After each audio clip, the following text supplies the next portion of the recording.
Hello, friends and family. This video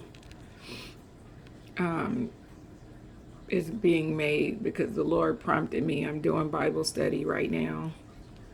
I'm feeling something, and I know that it has to be the Lord speaking to me. And He told me to make this video. I can't go to sleep. I'm thinking, and I could just feel the Lord moving inside of me right now, nudging me to do this.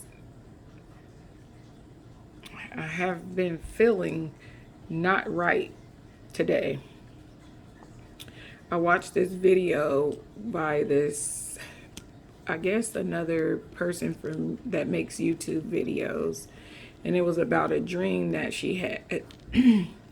I guess you can say that it's like the other video, the urgency that I have to, that the Lord is meant for me to watch that video, and the Lord is having me to tell you to get saved. My brain has been pondering, although I've been moving along every day, being what I call regular. God is still always in my heart, and more, especially since I watched that video.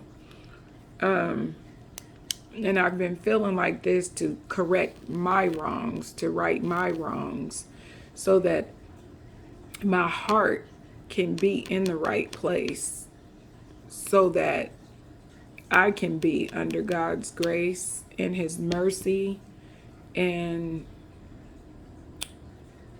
hoping and knowing His assurance, the Lord's assurance of my salvation, that I'll go to heaven, because hell is a very real place. And I was just reading my Bible, and I don't normally make Bible study videos till the morning for some reason, but it's almost 10 o'clock and I'm bothered. And I was started reading, flipping through some pages, and I came to, what I came to first was Romans, first chapter, verse 31, I want to say. And it says, without understanding, covenant breakers, without natural affection, implacable, unmerciful. And it was highlighted. And I'm thinking, what does this word mean? Because I don't know what it means. I never really used it or heard it. And what's crazy is, you know how you go read the Bible and you read it, but then when you go back and read it again, it seems as though it's something there that you never seen before. And each time you go back and read it, something new, it seems like it just pops out. So that word implacable means never satisfied. And the way that I was thinking was like, well, sheesh, that's just insane, because the way that I have, or the people that I've had in my life, almost my whole life, and the things that I see going on right now, it feels like what Romans 1 through from 18 to 32. And I'm just going to read it and then I'll talk about it. And then I was just looking, just scanning through my Bible. It's highlighted all the way through. And I came across, for I am not ashamed. And this is something I highlighted 3 different times. I'm going to pick my phone up and try to scroll on here. Let's see. Let me turn. For I am not ashamed of the gospel of Christ, for it is the power of God unto salvation to everyone that believeth, the Jew first, and also to the Greek.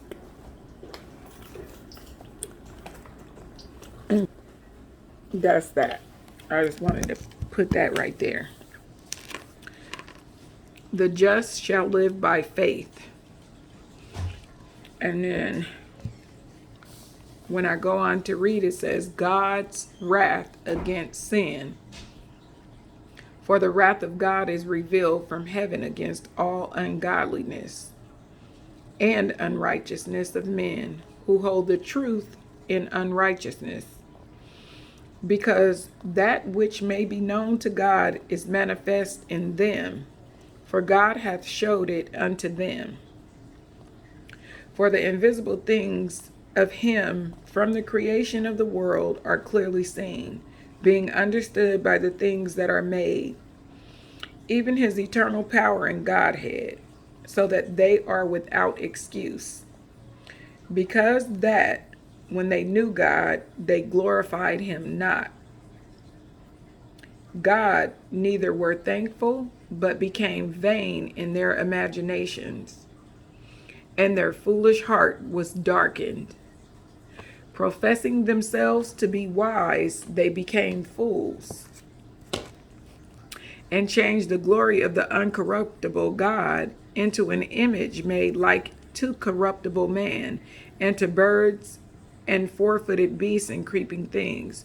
Wherefore God also gave them up to uncleanness through the lust of their own hearts, to dishonor their own bodies between themselves, who changed the truth of God into a lie, and worshiped and served the creature more than the Creator, who is blessed forever. Amen. For this cause God gave them up unto vile affections. For even their women did change their natural use into that which is against nature. And likewise also the men, leaving the natural use of the woman, burned into their lust one toward another, men with men, working that which is unseemly, and receiving in themselves that recompense of their error which was meet. And even as they did not like to retain God in their knowledge, God gave them over to the reprobate mind, to do those things which are not convenient, being filled with all unrighteousness, fornication, wickedness, covetousness, maliciousness, full of envy, murder, debate, always wanting to argue, debate, deceit, malignity, whisperers, backbiters, haters of God, despiteful, proud, boasters, inventors of evil things, disobedient to parents, without understanding, covenant breakers, without natural affection, implacable, unmerciful, who knowing the judgment of God, that they which commit such things are worthy of death, not only do the same, but have pleasure in them that do them. Now, when I think about the state of the world that we are in, my phone has rung off the hook. Even things that I'm going through in my life. You cannot believe how everything that I just read, I hear about. And that's what's so amazing to me. That video that I watched, I don't know the girl's name, but she often have prophetic dreams. And she talked about the stars in the sky being made the face of Jesus Christ. And he's not the Jesus Christ that we see, which is happy, smiling. He was coming back in the clouds on a horse. And he very much so was not happy. He was not happy with this world. He was not happy the way things are. More or less, he was angry. And the urgency, I made a video before called The Urgency to Get Yourself Right with God.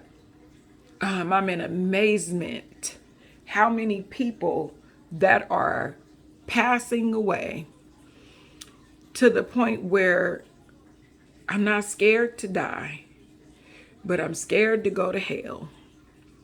Hell is a very real place. But what this video is about, if you die, will you go to heaven? If you die, will you go to hell? And I mean right now. And so we have to think about when Jesus comes back, this life, it's our test. It is showing and it is telling. The Lord has given us a chance. I made that video about Daniel, and he warned them. They didn't listen. He loved his Israelite people. He had a job for them to do. They didn't do. He disappointed them.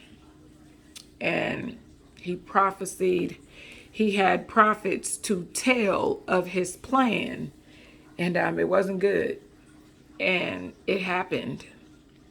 And sometimes it happened like Daniel prophecy told the king Belshazzar.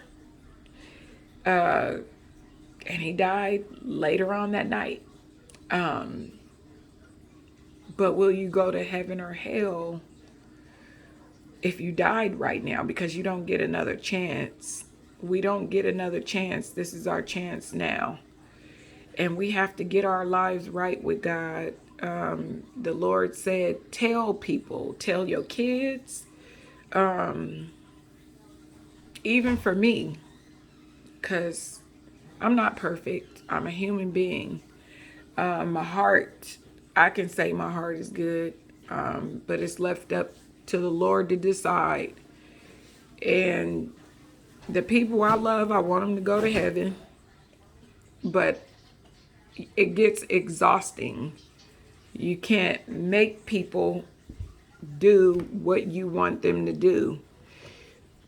You can talk till you blue in the face, till you are blue in the face, to try to tell your loved ones, but their salvation is between them and the Lord. And with that, that's it. And what I have to say is, get yourself saved. And don't wait to do it. Do it now. Have a blessed night.